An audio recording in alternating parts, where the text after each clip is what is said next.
Арбаңыздар, урматтуу мекендештерим. Өзүңүздөр билгендей, мына 11 апрелде жергиликтүү кеңештерге шайлоо жакындап келип калды. Мурунку шайлоолордо өзүңүздөр билесиздер, добуш сатуулар, добушту сатып алуулар, мыйзам бузуулар орун алган эле. Эми бул жергиликтүү шайлоодо дагы мыйзам бузуулар болобу, добуш сатуулар болобу, мына ушуну көзөмөлдөп турушубуз керек. Жергиликтүү кеңеш өз алдынча ошол өзүнүн жашаган жеринде көптөгөн маселелерди чечүүгө укугу бар кеңеш болуп эсептелет.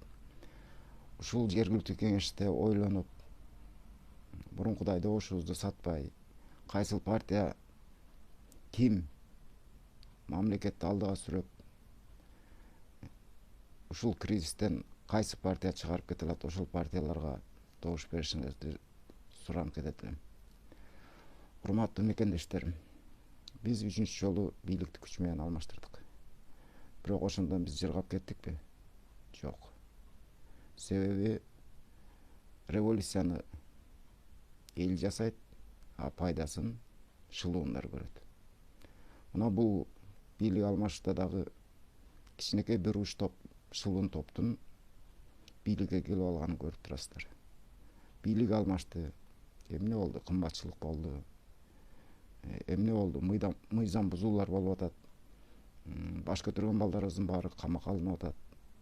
Өзүңүздөр көрүп атасыздар, эми ойлонуңуздар, урматтуу мекендештерим. Иллюзияга, азгырылгандын кереги жок. Биз 30 жыл бою жакшы сөзгө, популисттик, жакшы манераларга азгырылып келдик. Мына ошол эле Садыр Нуркожоевич камакка түшөлектин астында, түрмөгө түшөлектин астында кумтөр маселесин көтөрүп чыгып, өзүнүн популисттик саясаты менен элдин оозуна алынып калган эле. Бирок мына азыр мамлекеттин эки тизгин бир чылбыры колунан тийгендейин дагы кумтөр маселеси чечилбеген бойдон калууда. Ал гана эмес,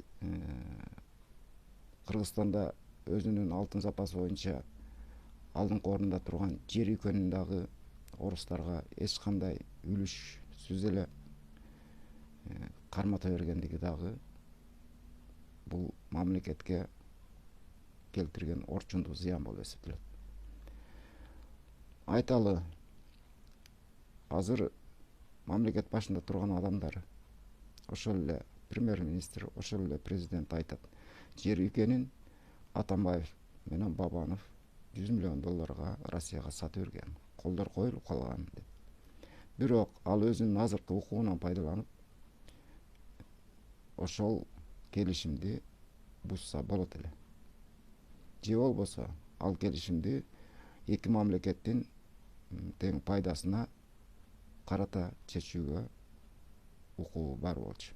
Бирок Садыр Нуркожоевич Россиядан жалтанып, андай келишимге барган жок.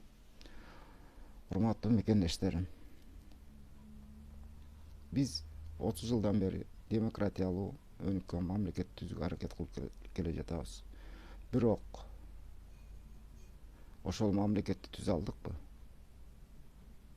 деген суроо жаралат. Жок, биз андай мамлекет түзө албадык. Биздин жылдан жылга орноткон демократиябыз жылдан жылга урап баратат. Эл аралык деңгээлде, эл аралык абройдо жылдан жылга Кыргызстан өз ордун жоготуп, азыр Африкада өнүкпөгөн мамлекеттердин катарына кошулуп калды. Сиздерден суранат элем, эң башкысы ушу келе жаткан 11 апрелдеги шайлоодо өзүңүздөр карап туруп, кризистен алып чыга турган партияларга, кризистен алып чыгып кете турган билимдүү, акылдуу адамдарга добуш бериңиздер.